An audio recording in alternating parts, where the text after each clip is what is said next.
Good morning. কি রান্না হচ্ছে? হ্যাঁ উপমা, এগুলো কি?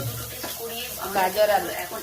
হ্যাঁ গাজর আলু, এগুলো এটা কি ছেনা? সুজি, সুজি এরকম? আর এগুলো বাদাম। ব্লগ দেখা হচ্ছে আর রান্না হচ্ছে, খুব মজা। কি এটা উপমা? বাহ, কদিন খাইতে পাই না বেচারি, ভালো মন্দ রুটি ফুটি। আহা, আজকে উপমা হবে। তো বলো কিছু বক্তব্য সকাল সকাল। কিছু বক্তব্য নাই, তুমি ব্রাশটা করে খাও। তো তোমার এখন হয়নি, আমি তাহলে কি খাবো? এটা তোমার এখন হচ্ছে। এখন তোমার ব্রাশ করতে তো 2 দিন সময় লাগবে। 2 দিন কোনো লাগে না, মিথ্যা মিথ্যা বলো। দিনে লাগবে। তো ঠিক আছে, লাও। তোমার করতে না করতে আমি চলে আসছি। দেখো তোমার হবে না, আমি ব্রাশ করে চলে আসছি। আবার আমি খেতে বসে যাবো। আর যদি খাবার না পেয়েছি তারা ততক্ষণ পর্যন্ত ভালো করে করো করো করো করো করো করো।